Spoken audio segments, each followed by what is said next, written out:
You built the perfect profile, every value spoofed, the canvas randomized, the web glue masked, the user agent swapped for a fresh one, a flawless clean slate, and the account still got flagged on the first day, tagged as automation before it had done a single thing wrong.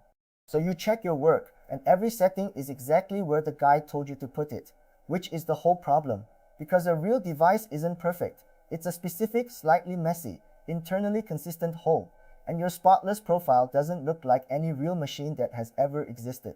Today is when your anti-detect fingerprint is too perfect, and the two opposite ways a spoofed fingerprint quietly gives you away. I run proxy and cloud phone farms, and manage large fleets, and I learned this one the expensive way, by trusting that a spoofed fingerprint was automatically a safe fingerprint. It isn't.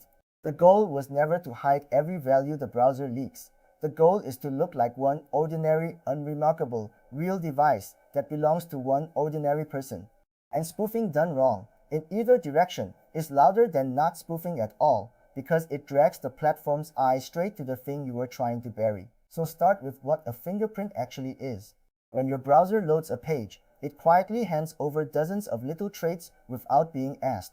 Your screen size, the way your graphics chip renders a hidden image, the fonts you have installed, your time zone, your language. None of them names you on its own, but together they form a signature, and the platform reads that whole bundle at once. It isn't checking any single value against the blacklist, it's asking one question about the whole shape.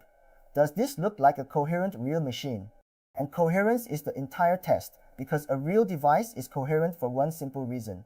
It's real. The screen, the graphics chip, the operating system, the installed fonts, the time zone, all of it agrees, because all of it physically belongs to one object sitting in one place.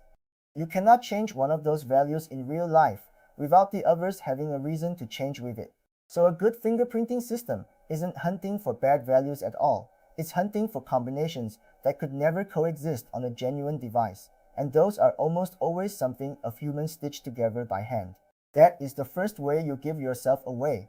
Inconsistency, a profile whose own values contradict each other. Your user agent proudly says iPhone, but your screen reports a desktop resolution, your graphics rendering names a desktop GPU, and there's no touch input anywhere to be found. No iPhone on earth looks like that. The profile is telling two stories at once, and they don't match, and that contradiction is a far stronger signal than any single spoofed number, because a real device, whatever else it is, never argues with itself. The seam between what you claimed and what actually leaked through is the easiest thing in the world to spot, and the seams show up everywhere once you know to look. Your time zone says one country, while your IP sits in another, and your browser language is a third. 3 facts about where this person supposedly lives that flatly disagree. Or the operating system in your user agent claims a Mac while the font list underneath it is unmistakably a Windows machine. Every one of these is a place where the disguise slipped, and detection is really just the patient work of finding one slipped seam and pulling on it. Now the opposite mistake, and it's the one careful people fall into, being too clean.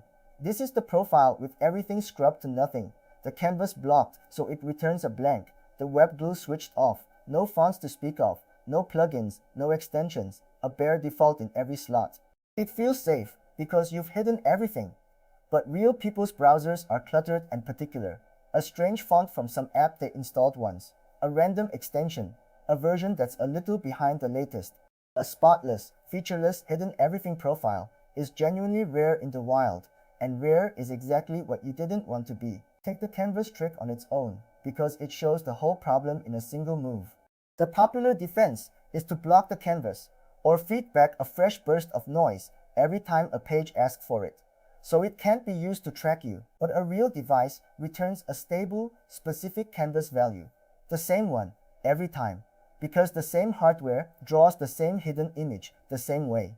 A browser that returns nothing, or returns a different answer on every read, is doing something no ordinary machine does. The very act of hiding becomes the thing that stands out, because an empty slot where a normal value should sit is itself a value the platform can read. But the deepest version of too perfect is the one that catches whole fleets, and it's low entropy across your own accounts. If every profile you spin up comes from the same anti-detect tool on the same default settings, they all quietly share the same ranges, the same 2 round screen size, the same short list of spoofed GPU strings, the same rounded off values the tool hands out by default. So your 100 carefully separated profiles are not 100 strangers. They're one recognizable template wearing 100 masks, and the tool's own default fingerprint has become your fleet's shared signature. And this part is worth sitting with, because entropy just means how rare your particular combination is. A genuinely unique real device is rare in the good way. It looks like one specific person and nobody else on Earth. A template default is common in the bad way. It looks like everybody who runs that same popular tool on the same settings. The detection vendors study those popular tools closely. They learn the exact rounded values they emit, so the configuration you trusted straight out of the box is often the single most fingerprinted thing you could ship. The mask everybody wears is no mask at all. So you can see the narrow gap you're actually trying to hit. Lean too far one way, and your values contradict each other, and the profile argues with itself. Lean too far the other way, and you look like a scrub bot or a factory template that 1,000 other operators are also running. The target sitting in the middle is unglamorous, a coherent, ordinary, slightly cluttered, internally agreeing device that is completely unremarkable. The aim was never to be invisible or flawless, just believably boring, one real person's real machine that nobody looks at twice. And it helps to picture what normal messy actually is. A real phone is a specific model with a known screen and a known graphics chip and a known set of default fonts on a specific carrier in a time zone that matches where it physically sits, running an operating system version that's fairly current but not always the newest one. All of it hangs together because it's one physical thing, and the realism comes from that consistency plus a little ordinary imperfection, never from cranking every randomization slider to the top. You're imitating an object, not scrubbing a record clean. The practical shape of this is a chain that every value has to stay aligned along. Your IP location, your time zone, your browser language, your operating system, your device type, your fonts. Move one link and the rest have to follow. If you sit an identity behind a Japanese IP, then the time zone and the locale and the language all need to move to Japan with it. Or you've built a person who supposedly lives in Tokyo but keeps their clock set to London. A profile is only ever as convincing as its least consistent trait, so the single weakest link is the whole story, which means the instinct almost everyone has when they get flagged is exactly backwards. They add more randomization, more masking, more values blocked and scrubbed and hidden, and every bit of that shoves them further into the too perfect failure they were already sitting in. Most of the time the real fix is less spoofing, not more, and far more coherence instead. Pick one believable real device and make every single value tell that one device's honest, consistent story, rather than trying to hide everything and accidentally building a machine that no human being has ever owned. And the cleanest way to pass a consistency check is the one nobody wants to hear, which is to stop spoofing and simply be a real device. A real phone's fingerprint is coherent for free because it isn't a costume at all. It's genuinely one machine. Real canvas, real graphics, real fonts, real sensors, a real carrier IP. Every value agreeing with every other value because they all physically belong together. There's no seam to find because there is no seam. Nothing was ever claimed that isn't true. That is exactly why the identities I least want to lose live on cloud phones. Real hardware where the fingerprint is honest because the device itself is. Here's how I actually check a profile before I trust an account to it. I open it against the fingerprinting and detection test page and read it the way the platform would.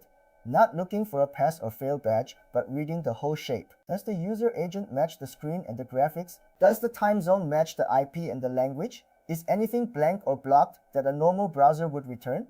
And, most important, does this profile look meaningfully different from my other profiles? Or does it look like their identical twin? If two of mine come back looking like twins, that's my template leaking, and I go fix the tool's defaults before I touch anything else. Let me be plain about the boundary, because this sits close to a bad place. This is about your own legitimate, separate accounts, looking like the separate ordinary devices they are actually supposed to be, so they aren't wrongly bundled together or written off as bots. It is not a recipe for impersonating a real person, defeating a fraud check to cheat somebody, or dodging a ban you genuinely earned. I'm not going to help with any of that. Making one honest identity look like one honest device is housekeeping. Building a costume to defraud real people is not, and I won't pretend the two are the same thing, and keep it in proportion, because a coherent fingerprint is one leg and not the whole animal. Getting your fingerprint consistent lowers your risk of being linked or flagged through the device layer, and it does exactly nothing for an account that behaves like a bot, shares an address with a farm, or wears the same profile photo as 10 of its siblings. Anyone selling you an anti-detect browser as a guarantee that you'll never be caught is selling you a story. The fingerprint is one leg you'd probably been getting wrong in both directions at once, and getting it coherent just stops you handing over the two easiest tells there are: the contradiction and the template. Here's the stack I actually run. One believable real device per profile. Every value aligned to that one device's true story. The IP and the time zone and the language always moving together. Nothing scrubbed to a suspicious blank, and nothing left contradicting itself. And the identities I care about most sitting on cloud phones, where the fingerprint is real because the device genuinely is. I run Singapore mobile proxy and cloud phone farms myself, so when I tell you the two perfect profile is every bit as loud as the messy one, that's the setup I run on live accounts talking, not an affiliate guess. The full written guides and tested pics are at multi-account ops.com, including how I vet a profile before I trust it and honest write-ups of the anti-detect tools, proxies, and cloud phones I actually use. Subscribe for more honest, tested multi-account ops. Next time, the behavior underneath the fingerprint. Why an identity with a perfect profile still gets caught the moment it starts moving like a machine instead of a person.